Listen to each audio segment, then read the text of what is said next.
paz, queridos. Irmãos, preocupado com as finanças, uma palavrinha sobre prosperidade. Depois a gente vai fazer um apelo forte. Sim ou não? Sim ou não? Tá ligado? Então, como ser próspero com a bênção de Deus? Então, queridos, uma pessoa hoje, ela tem... A vida espiritual, para ela, tem pouco sentido. Tem pouco significado, porque ela não consegue ir além, muito além do mundo material que a cerca.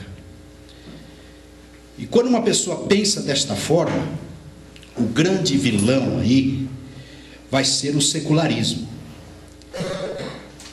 e em que vai adestrar esta pessoa para passar um corte na vida e dividir as coisas espirituais das coisas materiais e se preocupar somente com as coisas materiais. Então ela vai dar valor somente para fatos, para aquilo que é palpável, escravizada também nesse ambiente materialista a qual ela vive.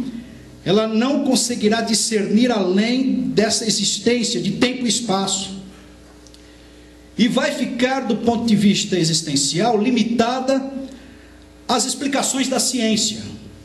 Olha, o que a ciência diz sobre isso? A ciência diz que é sobrenatural. Bom, se é sobrenatural, eu descarto.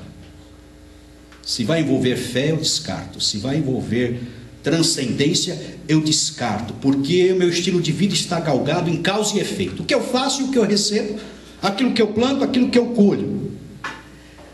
E está galgada naquilo que os meus sentidos atestam. Aquilo que eu toco, aquilo que eu recebo, aquilo que eu manuseio. Ou seja, é a minha vida pública. Então o secularismo ministra isso e quer que as pessoas fiquem escravas a esse estilo de vida, com esse corte. E que as coisas espirituais são para outras pessoas e para outros momentos, em que ela não deve integrar a vida espiritual, a relação dela com Deus, na sua vida pública, porque ela está vivendo com o controle da sua vida. Logo, não vai exercer fé e não vai se submeter aos mandamentos do Senhor, dependendo de Deus, transferindo o controle e o volante da vida para Deus. Então, de fato, ela passa esse corte na vida pública, da vida particular.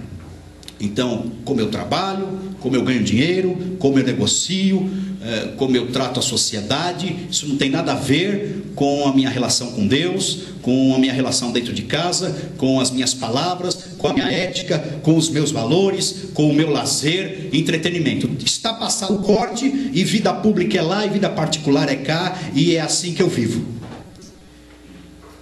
E a consequência disso, queridos, é que essa pessoa ela fica escravizada também à ignorância espiritual. Ela não tem visão da vida, está vivendo capengando, né? E vai comprometer toda a missão dela. E gera algo que nós estamos vivendo hoje no mundo, né? Que é o nominalismo. Você até fala para uma pessoa dessa: você é cristã? Ela vai falar: sim, sou. Mas a sua vida não condiz e não autentica aquilo que ela discursa como certo e correto. Então o nominalismo, somado agora ao secularismo, gera uma visão triunfalista da vida. Se ela diz que é cristã, ela vai querer construir um evangelho materialista, triunfalista, em que a proposta pela vitória vai soar muito bem aos seus ouvidos, e ela vai ficar obcecada pela vitória a qualquer custo, dizendo que os fins não justificam os meios. Então ela vive e vai fazer com que esse cristão nominal se torne um cliente na sua instituição religiosa. Como cliente, eu sempre tenho razão. Esse negócio de quebrantamento, de submissão, de humildade. Isso não cabe, porque eu sou cliente. E eu tenho que fazer valer a minha vontade. Consequentemente, também ela não se deixa afetar pelo Evangelho, pelas essências do Evangelho, pelos valores da palavra de Deus. E vai viver uma vida, do ponto de vista espiritual, morta. Então, queridos, pessoas assim estão buscando a prosperidade, estão querendo ser prósperas, e se esquecem que prosperidade, na palavra de Deus, está diretamente ligada com o shalom de Deus, que é uma relação íntima com o Senhor, que é paz com Deus, que é saúde emocional, que leva ela a ter bons relacionamentos em todas as esferas e dimensões. Isso leva a uma inteligência emocional. Então, se ela passa esse corte, olha, o que eu sou lá fora não tem nada a ver com o que eu sou aqui dentro, ela vai ter um comportamento lá fora e ela vai ter outro dentro de casa, dentro da igreja, no seu íntimo e na sua relação com Deus. Automaticamente essa pessoa não é próspera. Pode sapatear, fazer a campanha, a liturgia, os sacrifícios que são impostos, que ela não absorverá o conceito de bênção da palavra de Deus. Então, o primeiro passo que eu quero chamar a atenção dos irmãos nessa manhã é esse: inclua a Deus em toda a sua vida, porque nisso está a dimensão da bênção e da prosperidade do Senhor. O Salmo 127, verso 1 e 2 diz: se o Senhor não edificar a casa, em vão trabalham os que edificam. Não dá para você passar um corte e tentar edificar por si só e excluir Deus da tua casa, do teu trabalho, da tua vida particular. Se o Senhor não guardar a cidade, em vão vigia a sentinela. Tua vida pública também deve ser envolvida nas mãos de Deus, entregue nas mãos de Deus, porque lá o Senhor te alcança e está contigo, e aqui também. Caso contrário, será inútil você levantar de madrugada, repousar tarde e comer pão de dores, porque em última instância quem abençoa é o Senhor. Você sai para pescar, como saiu Pedro, mas quem põe peixe no mar é Deus. Aleluia. Em última instância é Deus quem prospera, é Deus quem abre portas. E Deus tratava Israel no Antigo Testamento mexendo na natureza, abençoando, prosperando ou diminuindo, cerrando o céu, dando a seca, eliminando o gado, uma mortandade muito grande. Então, não podemos excluir Deus de todas as esferas da nossa vida. E o que nós vemos com base no secularismo e no cristianismo nominal é que há esse corte, há essa exclusão. Aqui dentro eu manipulo o sagrado para obter o material, mas lá fora eu me manipulo a mim mesmo para obter o dinheiro e o ganho e a bênção da forma que eu acho que é conveniente. Não será abençoado, não terá a bênção de Deus sobre a sua vida. O texto aqui no verso 2 diz que a vida é vã, vazia, pode até trabalhar muito, escrava do ativismo, porém fica presa a essa engrenagem mercantilista, empresarial e material. É comer pão de dores, é comer pão de dores. Agora, envolvendo Deus, diz a palavra do Senhor em Provérbios 10, 22, a bênção do Senhor é que enriquece e ela não acrescenta dores. Então não compartimentalize a vida, excluindo Deus das esferas da sua vida. Esse é o primeiro ponto. O segundo é: eleja o verdadeiro Deus no teu coração. Porque é muito fácil o secularismo e o nominalismo eleger um outro Deus no coração do ser humano. E aí Jesus, comentando sobre isso em Mateus 6,24, ele falou o seguinte: ninguém pode servir a dois senhores, porque há de odiar um e amar o outro, ou se dedicará a um e desprezará o outro. Não podeis servir a Mamon e a Deus. Então eleger Mamon, que é a personificação das riquezas, do materialismo, como Deus, é ser escravo do dinheiro. E o dinheiro como Deus vai ser a medida de todas as coisas, é um fim em si mesmo. E aí você vai vender a sua alma, você vai se deixar levar, os valores do reino dos céus não estarão vigentes no teu coração, você vai passar a valer pelo que possui, firmar a sua identidade nos seus bens, naquilo que você possui, e não no teu ser. Vai entender que o ter vem antes do ser, e vai distorcendo a vida, e o dinheiro vai sendo potencializado a tal ponto que você deixa de amar ao próximo, e começa a amar os bens e o dinheiro do próximo, em vez de amar o próximo, que é o primeiro mandamento na vida.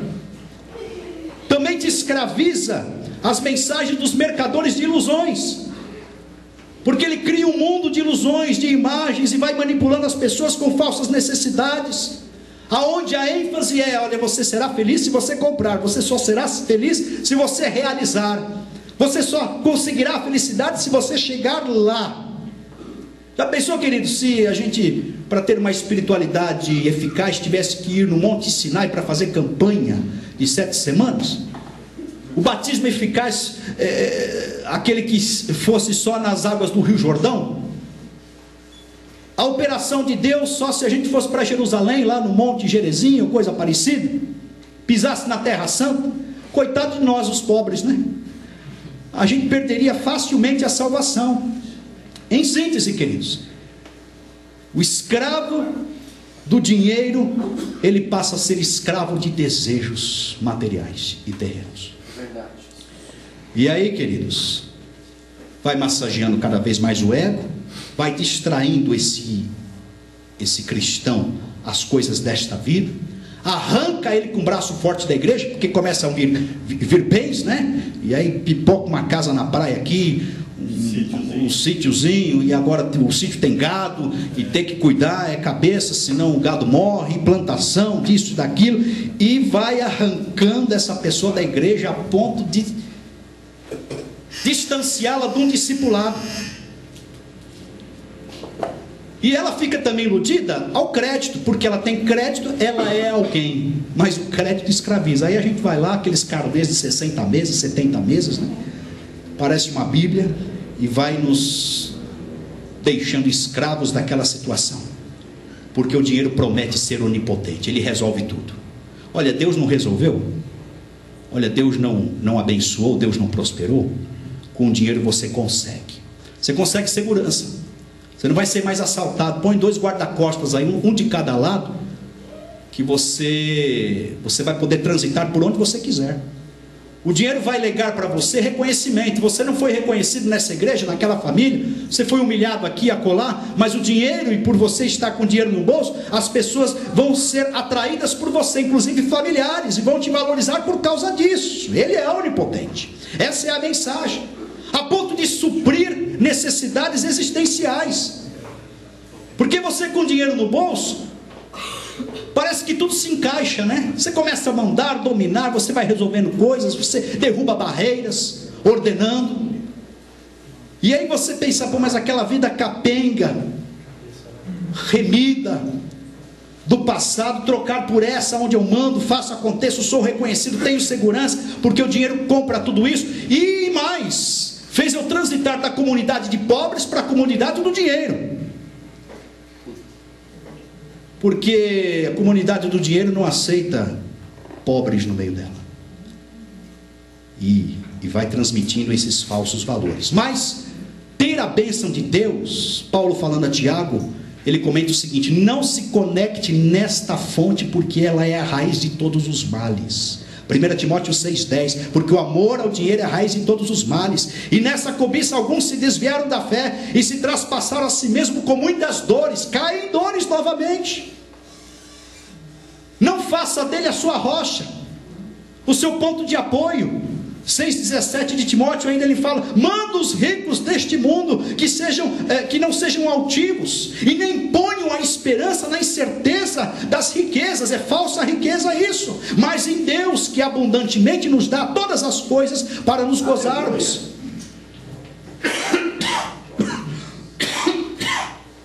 Ela é falsa riqueza. O homem de Deus foge destas coisas. Paulo falando a Timóteo, ele falou: nenhum soldado que foi arregimentado nesta obra se envolva em outra obra. Siga os verdadeiros valores, e ele alista lá várias vezes. Ele fala: justiça, piedade, fé, amor, mansidão, paciência. Caminhe por este trilho aí, porque nisso consiste a bênção do Senhor. porque se envolver com o dinheiro e fazê-lo Deus sobre a tua vida e onipotente, ele vai patrocinar uma vida de conflito para você. Tiago 4,2: cobiçais e nada tendes, sois invejosos e cobiçosos e nada podeis alcançar, combateis e guerreais, nada tendes, porque não pedis, pedis e não recebeis, porque pedis mal, para gastardes nos vossos deleites. O dinheiro não pode determinar as nossas decisões. Amém. Os nossos relacionamentos, decidir coisas importantes para nós, não, coisas eternas. Ele não pode tomar essa posição com relação à família, com relação à igreja, com relação ao ministério. Por isso que o rico dentro da igreja não terá poder por causa do dízimo alto, por causa da oferta rebuscada, convincente. O dinheiro não compra os valores e nem os obreiros e os servos do Senhor. Não deve comprar. Não se venda. Viva com contentamento. Mas é de grande ganho a piedade com contentamento. E nisso consiste a bênção do Senhor. Mesmo que esse rico saia, mas que ele saia percebendo que você não é vendável, que você não é sagaz, que você não é esse esperto todo aí, não. Que sejamos esses pobres de espírito, mas dependentes do Senhor, limpos de coração, mansos e humildes, misericordiosos, pacificadores, sedentos pela justiça e até chorões, porque bem-aventurados e felizes são os que choram, porque eles serão consolados. Terceiro lugar, seja íntegro. Seja a tua palavra sim, sim, não, não, porque o que passa disso é procedência maligna. Muita gente quer a bênção de Deus, a prosperidade do Senhor, com uma vida desonesta. Não terá, e eu não acredito na bênção de Deus com uma vida e um coração desonesto. Estávamos comentando isso na classe. Só foca-se o material, mas todas as outras variáveis do reino dos céus não são pregadas. E a bênção do Senhor depende de uma série de outros princípios. Então seja honesto, diligente e justo. Provérbios 10,4 diz: o que trabalha com mão enganosa empobrece, mas a mão diligente enriquece. Você trabalha e ganha por 8 horas, trabalhe às 8. Tem o cafezinho, o banheiro, tal, o almoço, muito bem. Mas não enrole 6, porque é trabalhar com mão enganosa. Deus abençoa quem trabalha de forma legítima. O homem, 28:20 de Provérbios, fiel abundará em bênção. Deus abençoa quem trabalha com a motivação certa. A pessoa vai tendo senso de realização, sentimento de dignificação, tem um sentido terapêutico também. Provérbios 13:11 fala: a fazenda que procede da vaidade diminuirá, mas quem a ajunta pelo trabalho terá aumento. É a lógica do retorno, queridos. A bênção de Deus está associada também à lógica do retorno. Trabalhou mais, tem mais. Trabalhou menos, braço curto, vai ficar lá naquela posição. Porque o único lugar onde o sucesso vem antes do trabalho é só no dicionário, queridos.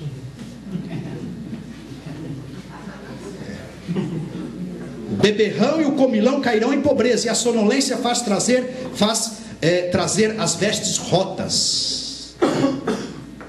Então, queridos, estejamos na presença do Senhor. Amém. Observando todo o conselho de Deus. E eu chamo a tua atenção nesta manhã para a bênção do Senhor, para nós orarmos nesse sentido. Porque só focar o material sem os valores e a conversão aos valores do reino dos céus, você não vai precisar nem de demônio para ter a vida amarrada.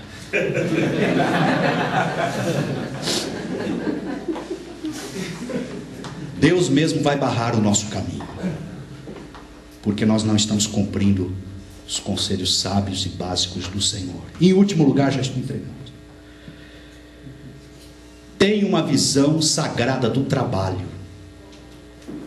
Colossenses 3:23 diz: e tudo quanto fizerdes, fazei de todo o coração como ao Senhor e não a homens. Então a tua profissão é um ministério. Deus está lá. É como se Deus estivesse falando o seguinte: trabalhe não para o homem, para mim. Colossenses 3:22. E vós, servos, obedecei em tudo o vosso Senhor segundo a carne. Tem meia dúzia só de crente que dá mau testemunho lá no trabalho, aí depois vai falar de Jesus, não consegue, né? Não servindo só de aparência como para agradar a homens, mas em simplicidade de coração, temendo a Deus. O Efésios 6,7 diz: servindo de boa vontade como ao Senhor e não a homens.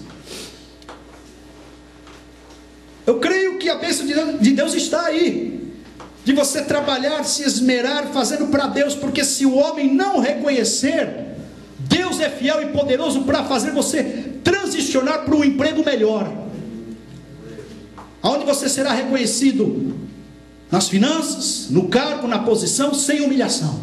Você vai ser dignificado. Então faça para Deus, sabendo que recebereis do Senhor o galardão da herança. Colossenses 3,24. Porque Cristo, o Senhor, é que servis. Então trabalhe com mãos hábeis, aplique-se, zele por aquilo que Deus tem colocado nas tuas mãos, obedeça aos seus superiores. Não perca no ambiente de trabalho a presença do sagrado. Deus está lá também, para que você dê testemunho de boca fechada, e depois, quando abrir a boca, você consiga falar do amor de Deus de forma teórica. E por certo, Deus estará te abençoando e estará te usando, porque Deus não usa preguiçoso. Todos os homens que Deus chamou, eles estavam com a mão no arado, um com 12 juntas de boi, o outro com a mão na vara cuidando de ovelhas, o outro lá cuidando do trigo, e Deus foi chamando. Não teve um que estava na rede dormindo que falou: vem. Com exceção de Samuel, que o negócio ali foi, era a noite e estava dormindo mesmo. Era noite. Era a noite. Era noite. Mas era um trabalhador e já envolvido na obra do Senhor. E aí você não vai fazer do trabalho também um Deus, nem do dinheiro, nem do trabalho. A gente tem que fazer correção de rota. Na igreja eu nem faria essa correção de rota, mas seminário tem que fazer, né? Corrigindo aqui. Lembre-se, querido, a quem você serve, porque ninguém de vós vive para si mesmo, e nenhum morre para si mesmo, diz Paulo. Porque vivemos para o Senhor, e se morremos, morremos para o Senhor. Por certo, Deus te abençoará, e Deus fará com que você transite por este seminário de forma digna. Amém. Com milagres, com bênçãos, com prosperidades, com escapes financeiros, abrindo portas, te surpreendendo. Mas envolva-se com a tua parte. Eu agradeço a oportunidade em nome de Jesus.